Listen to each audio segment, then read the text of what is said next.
Ang ating pong pag-usapan sa ngayon ay yung embracing and imitating my Savior's love. Maganda po ito sapagkat yayakapin po natin at tayo pong i-pattern, kumbaga yung i-imitate, no? Parang i-clone natin, no? I-duplicate natin ang ating sarili doon sa pag-ibig po ng ating Panginoon Kristo. Sabi nga po ni Apostol Pablo, imitate me for I am imitating Christ. Praise God, no? Sa ating lahat po sa umagang ito, sa Luke chapter 7, verse 36 hanggang 50. At hindi ko na rin po nilagay yung John chapter 10. Iba yung context niya. Pero ganun pa man, isang babae rin po yun na pinatawad ng Panginoon. Jesus, lovers of sinners. Ito po yung ating pong focus. Mga kapatid, naranasan mo ba nung ikaw ay, naalala mo ba nung ikaw ay hindi pa manampalataya ay inibig ka ng Panginoon? Na-realize mo ba yon na hindi ka pa manampalataya ay mahal ka ng Panginoon? Amen? At lalo pa ngayong manampalataya ka na. Hallelujah. Amen? So mga kapatid, ito po, maganda pong challenge natin sa ngayon sapagkat ang ating pong mga kasalanan, ito po ay kinumpir ng Panginoon sa isang rektang pag-aaral. No? Isang pariseyo, isang matalinong tao, aral sa kanyang salita. Pero mga kapatid, tinuruan siya ng Panginoon ng simpleng aral. Sa umagang ito mga kapatid, may tanong lang ako sa ating lahat. Naranasan niyo na bang mangutang? Iba reaksyon niyo Naranasan niyo na bang mangutang? Ang bangko po ay nagpapautang. May loan, no? Nagpapautang ang bangko, no? Lahat ng bangko po, no? BDO, BPI, China Bank, no? Anumang klaseng bangko na meron ka. So pag ikaw po ay pinapautang, ay mayroon po mga tubo po talaga yan, na tinatawag na interest. Amen? So, meron pong bangko na pwede nating utangan at meron din naman pong tao na pwede nating utangan. Okay po? Nandyan po yung AXA. Napunta ko Negros, makita ko may AXA din Napunta kong Bulacan, may AXA din, no? Ang tawag po natin dyan ay mga lending company. Dalawa po ang ating pag-usapan. Yung nagpapautang at may utang. Nakabayad na ba kayo sa inyong utang? Maganda po. O kaya naman, may utang, na gusto mo bang mangutang? So bago ka mangutang, sa umagang ito mga kapatid, ay mag-aral muna tayo ng salita ng Diyos. Ito po, meron tayong pag-aaralan na yung pong lender at yung tinatawag nating nangungutang po, ay merong mensahe sa atin ng ating Panginoon. From the physical story and to spiritual significance, yung ating message na makukuha po sa umagang ito. Sige po, next slide. One of the Pharisees asked Jesus to have dinner with him. So Jesus went to his home and sat down to eat. So, may invitation. Sa atin sa ngayon, pag mayroong may birthday, ay hindi ka basta-basta pumunta pag wala invitation, no? Pero ngayon mga kapatid, sa tawag ng tiyan, kahit na walang saan ka punta? Sa birthday. Pwede ba ako sumama dyan? Wala na invite, no? Ang tawag dyan, sabitation. Diba? And may invitation yung isa, may mga sumasabit. Okay? So mga kapatid, sa pagkakataong ito, ibang klase, no? Verse 7, 37. Okay po. Next slide.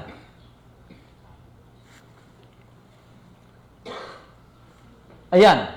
When a certain immoral woman from that city heard he was eating there. Narinig niya po na ang Panginoon ay sikat na sikat, no? Grabe po. Para pong wala, yung kasikatan po ni Cardong Dalisay, wala yan. Pag nakita niya, Jesus, ang mga tao natataranta. Kasi nga, nagpapagaling siya Mahusay ang pangangaral ng salita ng Diyos. May authority, may power, may encouragement. Kaya, nung nalaman ito ng babaeng, parang kulang yata ako ng kulang ng space, Bahala na kayo lagyan ng space. Nalaman ng babae, mga kapatid, alam niyo po ba nung ni-research ko itong alabaster box? 2 beses pala. No? 2 beses pala yung alabaster box na ginamit. Ang gumamit din yan sa Matthew at saka sa Mark, ginamit din po yung alabaster box. Parehong pangalan, Simon din. Ito Simon din, muntik na akong malito Kaya nag-challenge sa akin na i-research ko itong sino-sino yung gumamit ng alabaster box, no? Alam niyo po ba mga kapatid, sabi niya rito, she brought a beautiful alabaster jar. No? Box po ginamit kong translation. Jar, ginamit. Filled with expensive, no? Ibig sabihin, yung augment po, yung box na yan, Next slide natin. Mayroon akong nilagay na picture dyan eh. Ayan. Yan po yung, ang mahal po dyan yan. Kasi nga, napakahirap gawin yan. Kasi yung loob po niyan, pag may nilagay tayong, ano ba yung sa paggawa ng pabango, yung pag marami kang, ng pabango, mas mabango. Kapatid, yung gumagawa ng pabango, wala eh. No? Scent, yun. Yung scent o yung augment niya, mga kapatid, napipreserve sa pamagitan po ng batong ito. Kaya, balik na tayo sa kabilang slide. Okay. She brought a beautiful alabaster jar filled with expensive. Ibig sabihin, mga kapatid, sa Matthew, mga kapatid, mayroon pong babae doon na kung saan, ang binuhos naman niya yung kanyang alabaster box sa ulo ng ating Panginoon. Pero itong babaeng ito, hindi sa ulo, sa paa. Kaya, nung ni-research ko siya 2 beses pala ginamit yung alabaster box. No? Para yung Simon ang pangalan. Ngayon, at sino kayang Simon ito? Sa ating pong pag-aaral, makikita po natin, no? Ang alabaster box, mga kapatid, next slide. Alam niyo po ba, ang sabi dyan ay, doon po sa Matthew, ang alabaster box po ay pwedeng ibenta ng 300 denari.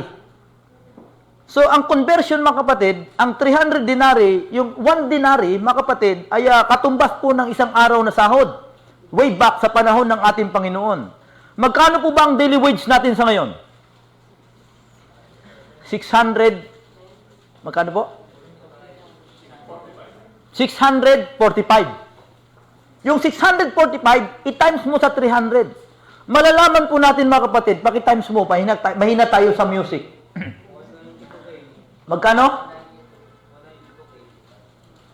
300. Okay? Ibig sabihin, mga kapatid, iyan ang halaga ng alabaster box na binuhos niya lang, mga kapatid, doon sa paa ng ating Panginoon.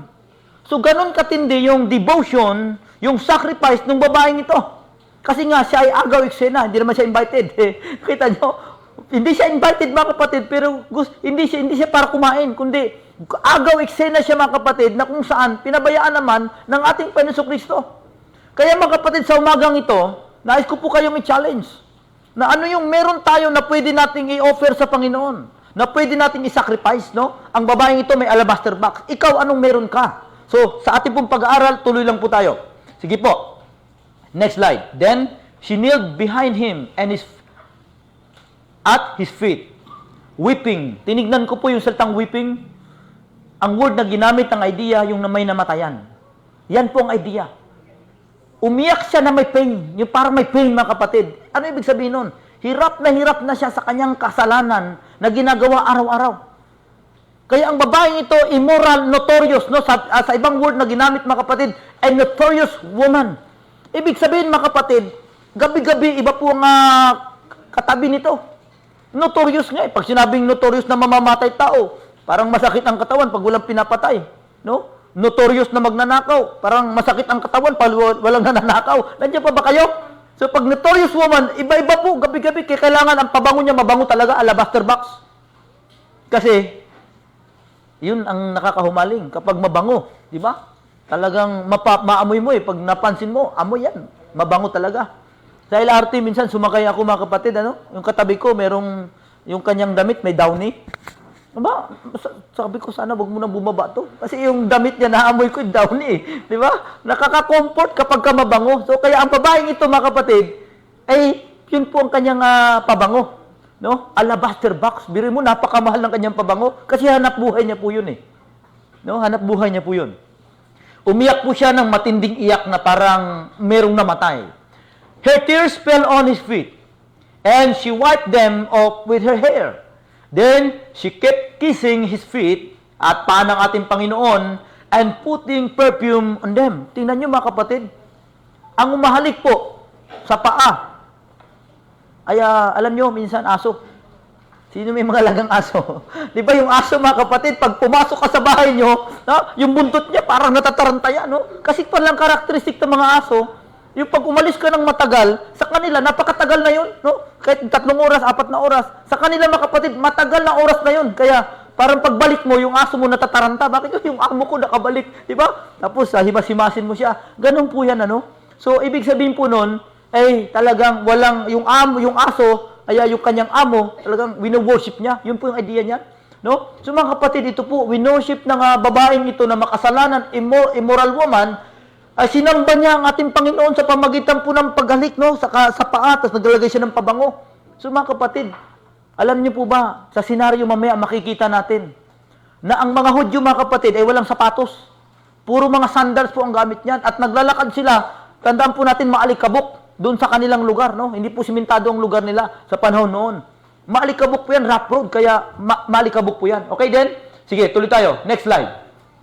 When the Pharisees who had invited him saw this, he said to himself, if this man, sa isip niya lang, sa kanyang if this man were a prophet, sabi niya, kung ito ay propeta, he would know what kind of woman is touching him, no? She is a sinner. Makasalanan ito. Ginadjudge niya ang ating Panginoon, no? Nandiyan pa ba kayo? No, sa ating kapanahunan, marami pong mga Pariseo. Marami pong mga espiritu ng mga Pariseo sa ating kapanahunan. Marami pong mga judgmental ngayon. Kaya yung critical spirit na pagiging judgmental, mga kapatid, hindi lang sa mga Pariseo, hanggang sa ngayon po yan marami. Right? Amen? Kaya mga kapatid, ganito po yan. Nung kapag ating kapatiran ay nakikita natin na parang naglalamig, parang ganito ganyan, huwag nating i-judge. Huwag natin silang i-judge. Bakit mga kapatid? Para kang Pariseo kapag i-judge natin po sila. We are not a judge. Bakit? Alamin mo bakit siya nangihina. Alamin mo bakit hindi nakatin. Puntahan natin. Bisitahin natin mga kapatid. Tabihan mo. Mag-pray kayo. Amen? So mayroong kung kinakailangan may kapatid tayo na tawag dito na ating pong paparangal sa ating ibigyan na instruction, puntahan mo sa bahay. Mag-usap kayong dalawa kapatid. Hindi ka na nakatin ng 3 service ng gawain. Kapatid, dati umatin ka ng prayer meeting. Ayun, wala na, no? Puntahan natin. Hindi lang po namin trabaho ni pastor yan. Nandyan ang mga nanay, pwedeng magbisita sa mga nanay. Mga tatay magbisita, mga deacons magbisita sa mga tatay. Hindi namin kaya lahat yan. Kaya nandito tayong lahat mga kapatid para tayo magtulong-tulong na ating pong ma-reach out ang ating mga kapatiran. Kasi kung ang ating mga kapatiran, mga kapatid, hindi natin ma-reach out within the boundary na nandito na tayo, how much more hindi kapatiran. So mga kapatid, nais ko lang po itong sa inyo. We have to balance our time. Oo, meron kang business, meron kang trabaho, meron kang pamilya. Mga kapatid, meron kang kapatiran na pwede rin po nating i-encourage. Hallelujah. Nandiyan ba kayo? Ha? Buti pa mga aso nyo, nabibilihan nyo ng mga vitamins. Tsaka pagkain. Gulay lang daw. Gulay. Okay, mga kapatid, tuloy tayo. Makasalanan. Ngayon, ito po ang sentro ng ating pag-aaral. Kaya kanina, next slide, yan mga kapatid. Hindi yata ito yung PowerPoint na nasend. Alam ko meron akong picture dyan eh. Parang ganito. Ayan ba? Ay, sorry. Uy. Sorry, akala ko ito, kagagawa lang nito eh. No? Yan.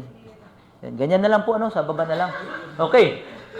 Ayan. So mga kapatid, Pharisees, nag-try po ako i-download para makita ng ating mga kabataan, mga bago sa ngayon, ano ba yung Pharisee, no? Ayan. A sect that seems to have started after the Jewish exile. No? Kailan ba yung Jewish exile na yan? No, sa Old Testament po. In addition to Old Testament books, the Pharisees recognized in the oral tradition a started of belief and life. They sought for distinction and praise by outward observance of external rites, law, by outward forms of piety, and such as ceremonial law, washing, ceremonial washing, fasting, prayer, and almsgiving. And comparatively, negligence of genuine piety. They prided themselves on their fancied good works. So mga kapatid, ang mga Pariseo po, ganyan yan. Hindi po madaling maging Pariseo. Hindi po madaling mapasok ka magiging isang Pariseo. Sapagkat sa panahon ng ating Panginoon Kristo, yan po yung Pariseo. Ano po yan? Equip sa pag-aaral. Di pa po meron tayong mga synagogue? Sila po nagtuturo doon. Pag may 10 pamilya, okay, maglalagay ng synagogue. Okay? Pupunta doon, yung 10 pamilya, dyan lagi yan. Araw-araw yan, makakarinig ng salita ng Diyos. At yan ang trabaho ng Pariseo. Nagpipray yan kahit saan. Kaya lang ang problema, mga kapatid, naabuso yung pananalangin. Kasi gusto nila manalangin sa maraming tao, sa tabing palengke, makita, may Pariseo. Di ba? Pag makita ang Pariseo. Di ba? Sana mga kapatid, sana yung kanila pong yung talagang, uy, di ba, Pariseo, talagang ayaw ng Panginoon yung outward eh. So mga kapatid, sila ay inutusan ng Panginoon na i-demonstrate yung the essence and message of the law. Kaya lang mga kapatid, ay naging naging outward appearance na lang nila. Naging routine, walang pagmamahal, walang pag-ibig, at ginamit nila itong pagiging Pariseo, mga kapatid, para minsan manguha ng manguha ng lupa. Mag-extortion. Yan po ang ginawa ng mga Pariseo. Kaya hindi po natutuwa ang ating Panginoon, sa kanilang sa mga Pariseyong ito.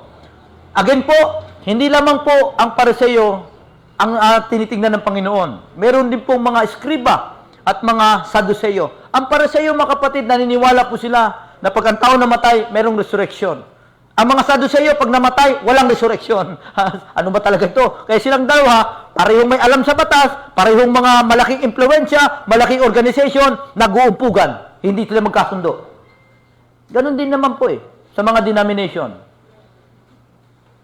May kanya-kanya din po, kahit mga denomination, maraming klase ng Baptist. Baptist na convention. Hindi nakipag-fellowship sa fundamental. Amen? Yung conservative, hindi rin makipag-fellowship sa fundamental. Meron pang primitive Baptist church. So maraming klase, kahit Baptist family, mga kapatid, meron pong hindi nagkakasundo pa rin. So, parang ganun lang rin po sa atin ngayon. Mga kapatid, time will come na lahat po yan, mga kapatid, ay pag-isahin ng Panginoon. Amen? Time will come, kaya sa ating lahat, mga kapatid, tuloy lang po tayo mag-evangelize. Kung nandito tayo sa fundamentalist, mga kapatid, Baptist, mag-evangelize tayo para marami tayong maging kapatiran na katulad din po natin yung ating mga belief. Amen? At practice. So, walang basagan ng trip. Eka nga. Amen? Walang basagan ng trip. Ang ating lang, mga kapatid, tuloy tayo na mag-evangelize. Okay po? Next slide. Ayan. Then Jesus answered him, his thoughts. Simon, he said to the Pharisee, I have something to say to you. Sabi ni Simon, go ahead, teacher. Simon replied. Next slide. Mga kapatid, then Jesus told him this story. Pakibasa po.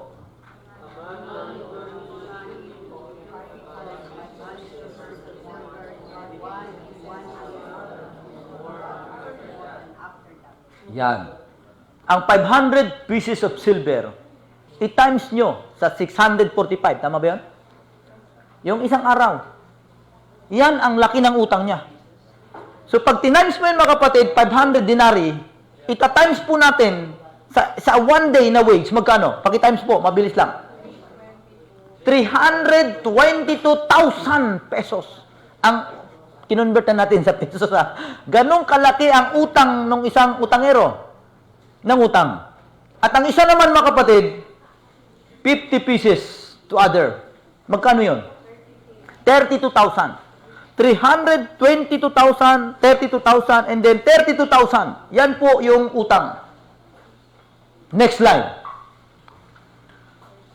Ito po, dapat yan, namali yata ako ng lagay. Ito po, nais ko pong ilagay sa inyo na napakaraming Simon. Simon sa New Testament. Ayan po yung una. Peter was one of the apostle. Simon Peter. Amen? Simon called Zealots or the Canaanites, no?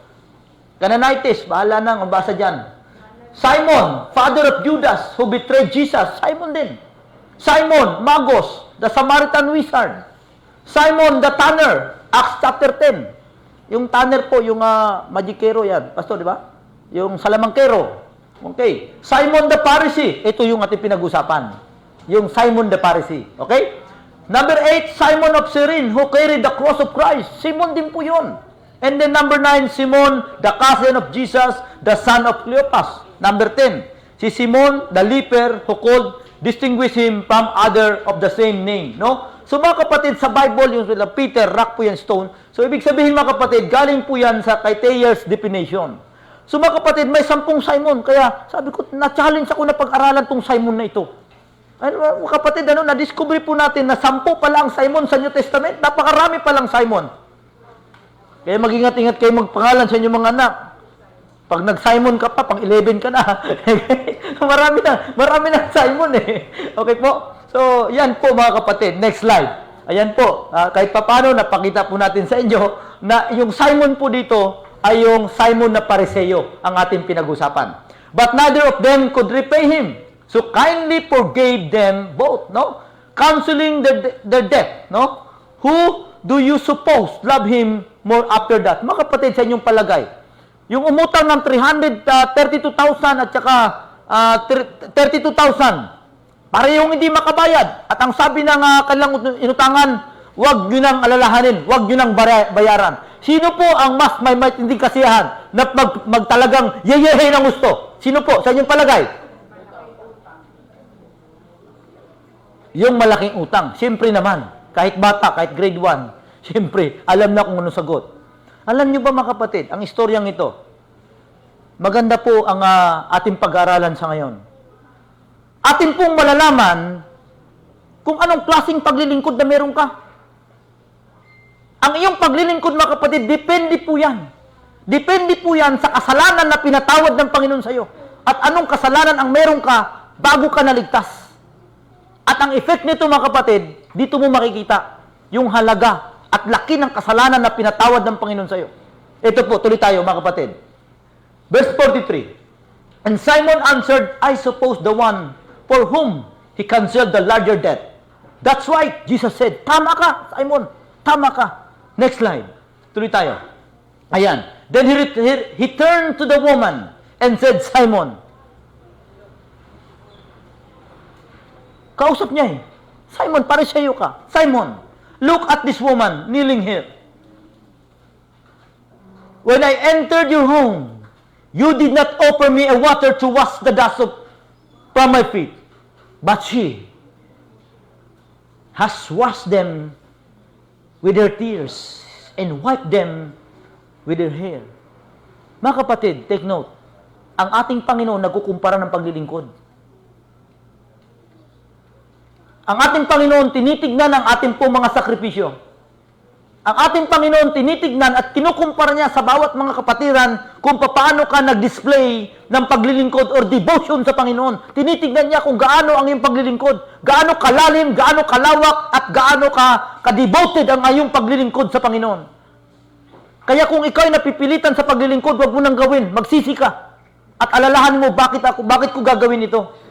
Kaya sa ating lahat mga kapatid, tingnan niyo po, nag-compare, ikaw Pariseo, itong babaeng ito, notorious, makasalanan, at ginudge mo ko, at ginudge mo rin ang babaeng ito. Ngayon, tignan mo, Simon.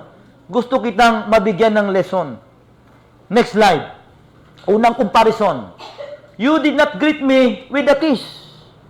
Pagpasok ko sa bahay mo, hindi mo man lang, ay, Lord Jesus, hindi.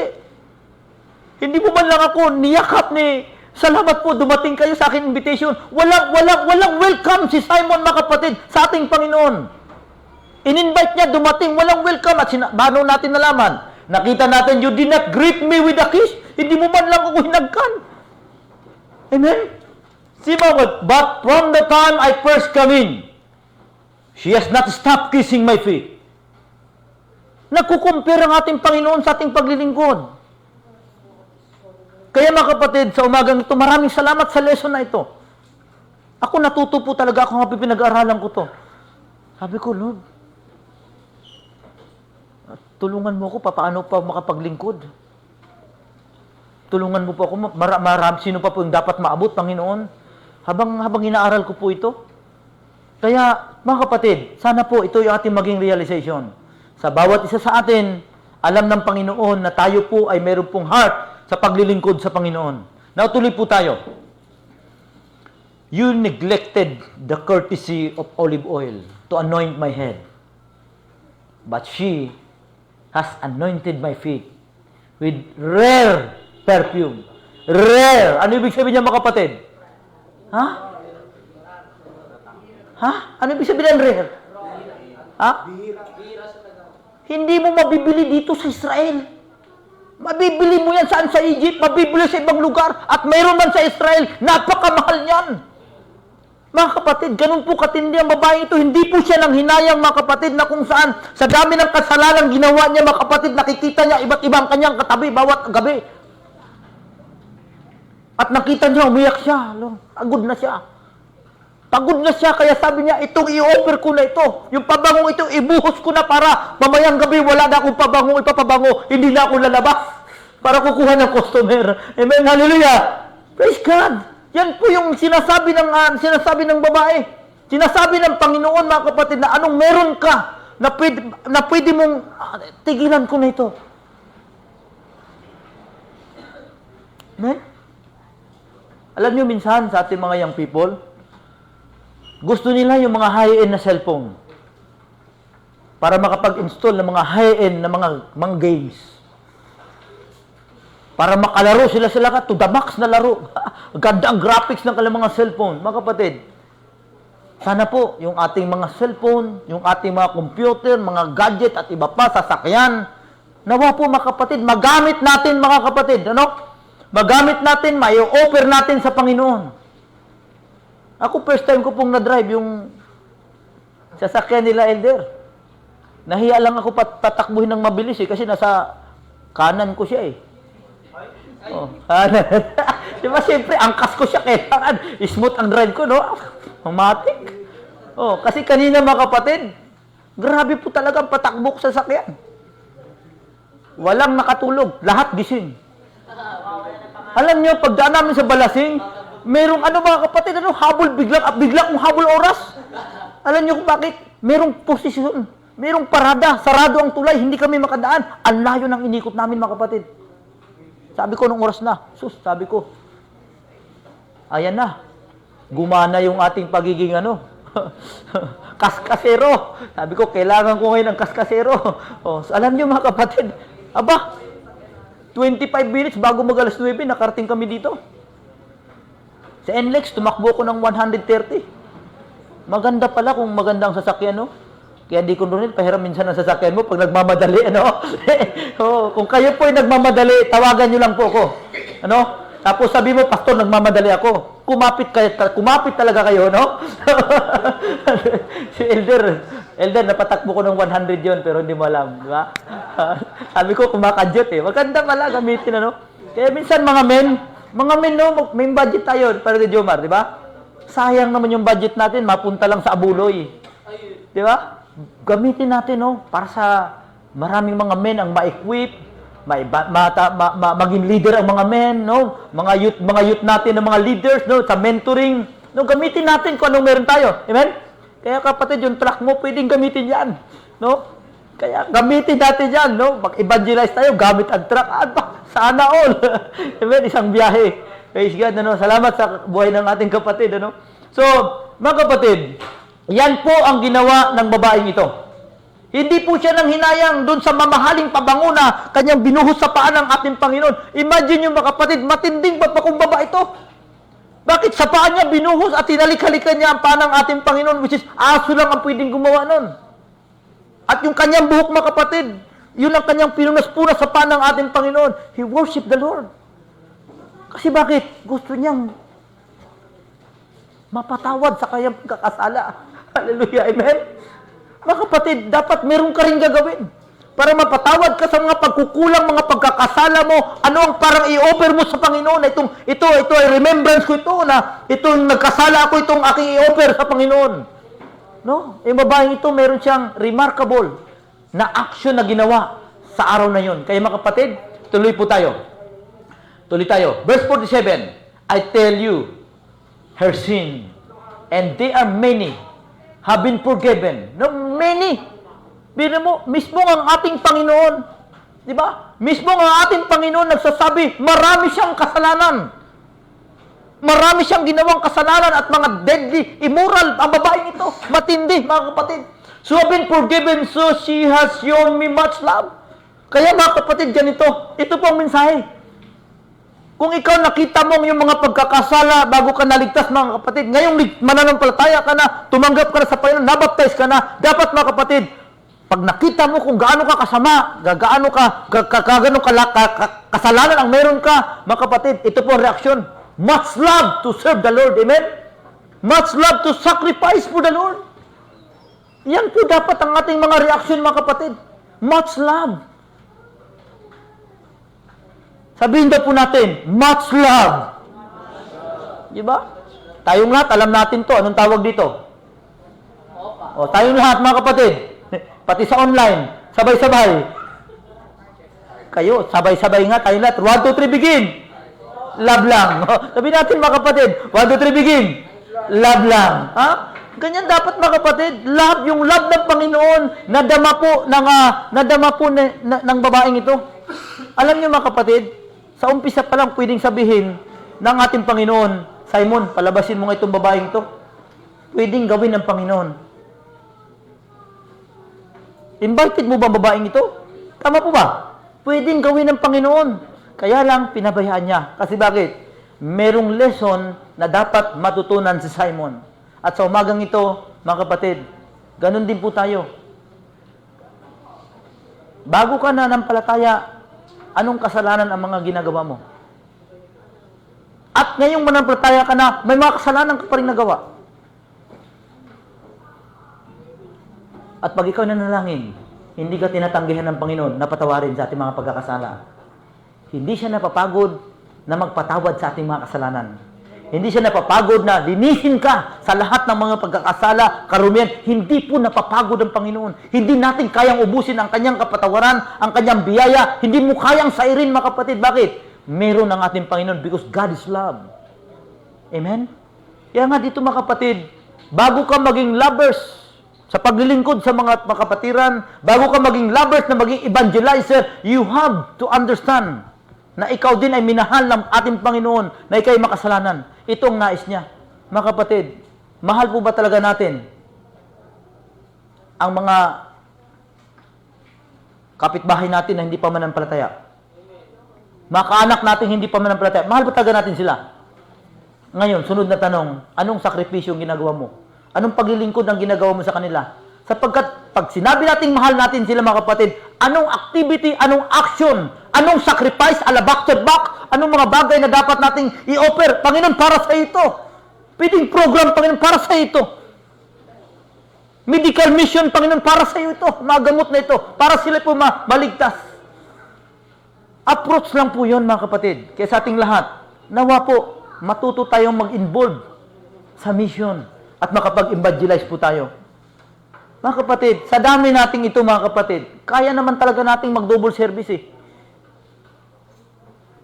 Kung tayo naman talaga ay mag-involve at magkaroon tayo ng puso o pagmamahal sa mga kapitbahay natin, kabarangay natin, kaibigan natin, mga kumarit-kumpare natin, katrabaho natin, mga kapatid, pwede naman talaga natin silang ma-evangelize.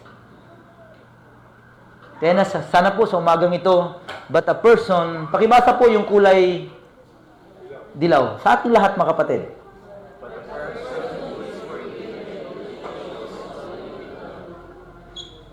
Kaya, mga kapatid, baka maliit lang ang pagpapatawad na binigay ng Panginoon sa'yo. Kasi baka naisip mo, hindi ka masyadong makasalanan.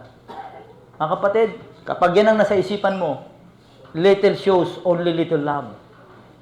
Ikaw ay si Simon na isang para sa iyo. Isipin mo, mga kapatid, marami kang nagawang pagkukulang. Marami kang mga pagkakasala. Pero ang ating Panginoon, pinatawad ka niya. Ang ating Panginoon, minahal ka niya, niyakap ka niya, inaruga ka niya, nilinis ka niya. Mga kapatid, iyan po ang tinatawag nating God is love. Jesus become a lover of sinner, a holy God, Almighty God, a righteous God. Mga kapatid, siya rin po ay naging lovers ng mga makasalanan. Mga kapatid, huwag ka nang tumingin sa katabi mo. Ikaw at ako, makasalanan tayo. Minahal ng ating Panginoon. Kaya, mga kapatid, bilang ikaw na pinatawad na, ano ang pwede mong gawin para sa mga kapatiran natin, sa kapitbahay natin, mga kapatid, na hindi pa nakilala sa Panginoon. Kaya sabi niya rito, then Jesus said to a woman, your sins are forgiven. Magsabi ng amen ang mga pinatawad ng Panginoon. Praise God. Yung mahina ang amen, parang hindi pa pinapatawad. baka hindi ka pa humingi ng tawad. Amen. Praise God. Mga kapatid, ang nais ng Panginoon, maging honest tayo na humingi ng tawad sa Kanya. Sa lahat ng ating mga pagkukulang, sa lahat ng ating mga pagkakasala, sa isip, sa salita, at maging sa ating magawa, God is expecting na ikaw ay maging honest na humingi ng kapatawaran sa Kanya. At ang sabi nga po ng 1 John 1:9, He is just to cleanse and forgive us for all our unrighteousness, mga kapatid, unfaithfulness. Tapat at totoo ang ating Panginoon. Mga kapatid, magpakatotoo ka na dapat makita mo ang pagkukulang mo. Dapat makita mo yung mga kahinaan mo. At pag nakita mong marami kang mga pagkukulang, mga kapatid, mag-iiba ang iyong paglilingkod. Lalalim ang iyong paglilingkod. Bakit? Mas marami kang pinatawad. Mas maraming pinatawad ang Panginoon sa iyo. Kaya mas marami kang paglilingkod na gagawin. Ganda po na sinabi, but a person who is forgiven little shows only little love. Siguro mga kapatid, bakit hindi tayo eager na maglingkod sa Panginoon? Baka naisip mo na maliit lang at kaunti lang ang kasalanan na nagawa mo. Kaya maliit lang ang iyong devotion. Kaya maliit lang ang iyong paglilingkod. Maliit lang ang sakripisyo na gusto mong ibigay sa Panginoon. Pero mga kapatid, sa mga taong nakakaintindi po nito, bakit siya ganun maglingkod? Kasi naisip niya, siya ay maraming mga kasalanang pinatawad ng Panginoon. Mga kapatid, then Jesus said to the woman, your sins are forgiven. That is victory. Sa oras po na yan, mga kapatid, nagtagumpay po ang babaeng ito. At umalis siya na mas masaya kay Simon. Si Simon, mga kapatid, binigyan ng instruction ng Panginoon. Hindi ka nagdala ng tubig para sa akin, para makahugas ng aking paa. Yung oil na para iligay mo sa akin, para pumasok sa iyong tahanan, hindi mo to ginawa. Pero mabayang ito ang kanyang ginawa.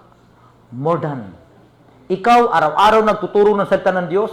Ikaw, araw-araw na nandiyan. Pero mga kapatid, kulang ang kanyang heart devotion o paglilingkod sa Panginoon. So mga kapatid, sa umagang ito, pwede po nating sabihin, the comparison of display devotion for the Lord. Mga kapatid, huwag ka nang tumingin. Huwag mo nang i-compare ang sarili mo.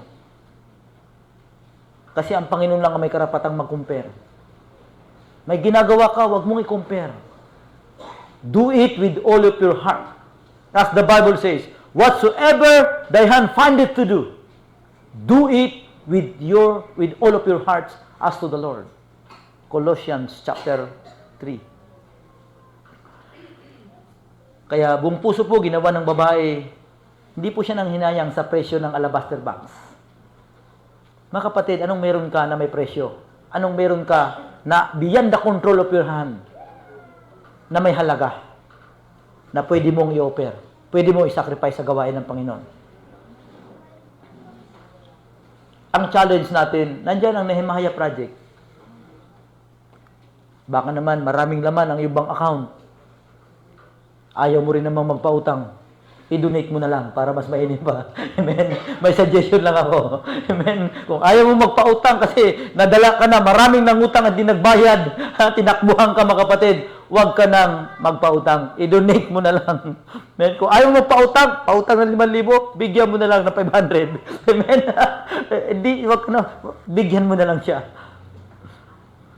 Kaya sa ating lahat mga kapatid, ang ating makasalanan ay parang utang sa Panginoon. Parang utang ito. Kaya kung gaano ka kasama, ganun din katindi ang pagmamahal na ibibigay mo na paglilingkod sa ating Panginoon. Mga kapatid, masama ka ba bago ka naligtas?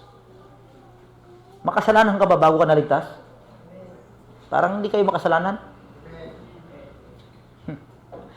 Masaya ba kayo pagkatapos ng kaligtasan? Mga kapatid, ang sabi ng Biblia, then Jesus said to the woman, your sins are forgiven. Next slide.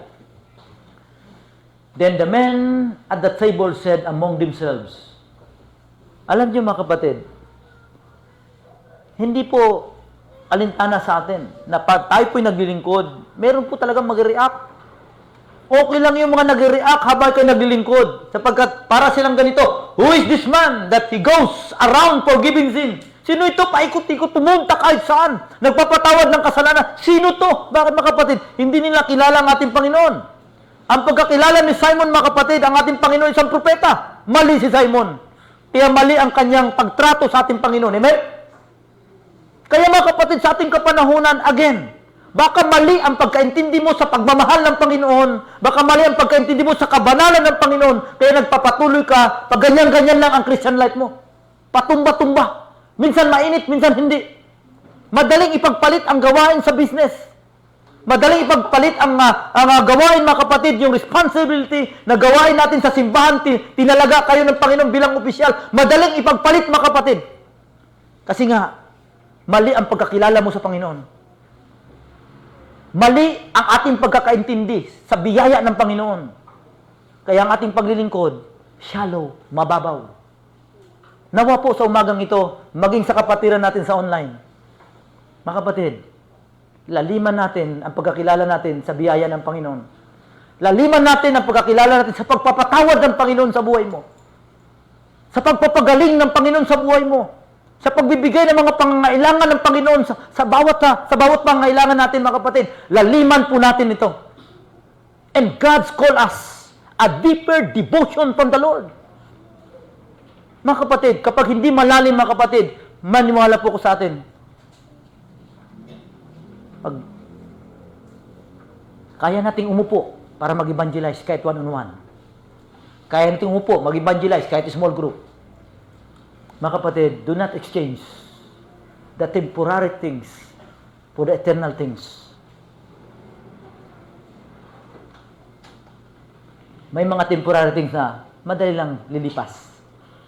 Pero mga kapatid, you have to act.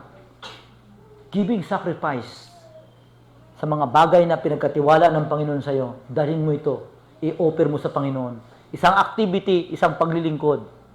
And that is harvest before the Lord. And that is worship before the Lord. Next slide. Hindi niya pinansin ang mga tumiligsa sa kanya. Ano ibig sabihin, mga kapatid? Lahat ng iyong paglilingkod, merong nag-react. Gamitin mo ang ignore factor. Hindi niya in-entertain. At ang nagpatuloy siya, at ang sabi, pakibasa, mga kapatid.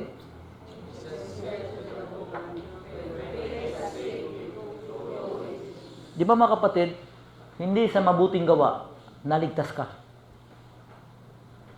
Hindi sa magandang apelyido, naligtas ka. Hindi sa magandang trabaho, naligtas ka. Hindi sa gwapo't maganda ka, niligtas ka. Mga kapatid, niligtas ka nang dahil sa iyong pananampalataya. Amen po ba, mga kapatid? Amen. Kaya mga kapatid, ang sabi niya sa babae, go in peace.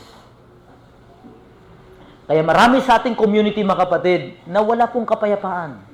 Takot mamatay, ayaw mamatay. Pag namatay, hindi alam kung saan patutungo. Mga kapatid, hindi ang ating Panginoon Kristo ang sagot. Ang sagot, mga kapatid, ay ikaw. Kailangan mong humayo at sabihin mo sa kanila ang John 3:16, Romans 5:8. Kailangan mong mabanggit sa kanila, mga young people. Gayon na lamang ang pag-ibig ng Diyos sa sanlibutan. Ibinigay niya ang kanyang bugtong na anak upang ang sino mang sa Christ sumampalataya ay hindi mapahamak kundi magkaroon ng buhay na walang hanggan. Ito po ang nais ng Panginoon, ang pakay ng Panginoon sa babae ito ay magkaroon ng buhay na walang hanggan. Magkaroon siya ng kapayapaan sapagkat gabi-gabi, nung hindi pa siya humingi ng tawad sa Panginoon, wala siyang kapayapaan sapagkat alam niya, sunod na gabi, iba na naman ang kanyang customer. Napagod na siya, mga kapatid. Mga kapatid, nawa po, napapagod na tayo sa ating katamaran. Sana po napapagod din po tayo sa ating mga excuses. Bakit hindi ka nakakahayo? Bakit hindi ka nakapagbigay ng evangelism sa mga tao? Sana po, no? Sabi nga nila, di baling pagod, di baling tamad, hindi naman pagod. Mga kapatid, iyan ang katwiran ng mga taong hindi pa napapatawad. Pero ang katwiran ng taong napapatawad, yung kapayapaang meron ako, gusto kong i-share sa'yo. Matagpuan mo kay Kristo. Mga kapatid, sa umagang ito, may kapayapaan ka ba? Payapa ka ba sa Christian life mo? Masaya ka ba sa Christian life mo ngayon? Parang hindi ka maka-amen. Pastor, tama na. Sapul na. Okay na, Pastor. Nawa, mga kapatid, sa umagang ito, makita po natin yung deeper love. Ma-experience natin yung love ng ating Panginoon sa mga hindi pa mananampalataya. Ikaw, mga kapatid, hindi ka pa mananampalataya, minahal ka ng Panginoon. Pinadalan ka ng tao, no? Si Elder Ray, pinadalan, si Pastor Ray Zeta, no? Tinataguan niya pa yun. Pero kahit anong tago mo, mga kapatid, dahil minahal ka ng Panginoon, mahal to ng Panginoon. Ayan, nandito ang kanyang asawa, nandito ang kanyang mga anak, at nagkaroon po ng effect sa kanyang Christian life. So, mga kapatid, ikaw, anong nakikita mo? Sa mga kamag-anak mo, sa community, sa lugar na kung saan ka pinanganak, mga kapatid. Sana po, deeper love for the lost souls. Kaya, yung panampalataya, mag-create sa atin ng kapayapaan. Nawa po, mga kapatid, sa umagang ito, lahat ng mga gawain na in-entrust sa atin ng Panginoon, do it with all your might. Do it with all of your heart. With love, mga kapatid. Hindi para sa kahit kanino, kundi para sa Panginoon ito. Gagawin ko po ito. So, mga kapatid, totoo po yun. Nakakapagod. Ang mga ministeryo, activity, nakakapagod. May gastos, may gugol. Pero, out of love, mga kapatid, ito po ay maging mas kasiyahan po natin. Hindi ko po nilagay dito kasi haba na masyado. Pwede bang pabukas ng 1 Corinthians chapter 13 verse 1 to 3. Nais ko lang pong i-brought out ito sa ating lahat bilang pagtatapos po ng ating verse. Next slide, alam ko meron pa eh. Yung pinakadulo. Wala na. Ayan po.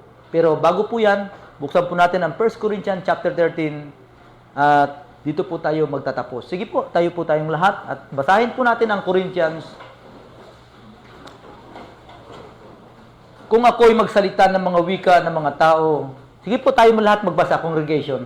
Salamat po.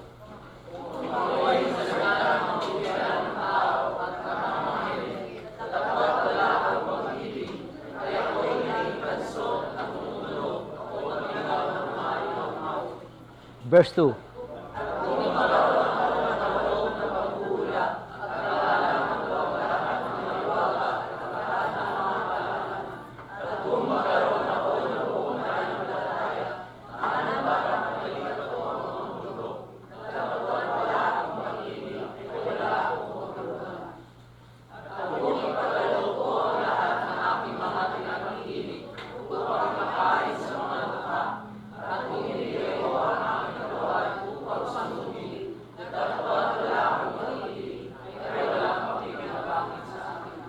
Tayo po'y manalangin, Panginoong Diyos. Salamat po sa istorya ng babaeng ito na mayroong alabaster box. Panginoon, Ama, tinuruan niyo po kaming lahat, Lord.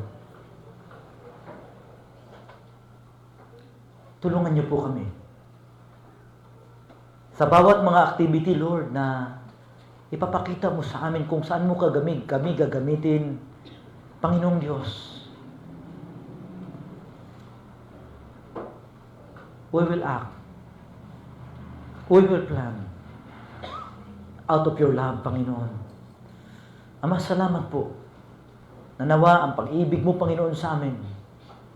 Na kami po ay makasalanan, pinatawad mo. Ito po ang motivation namin, Panginoon.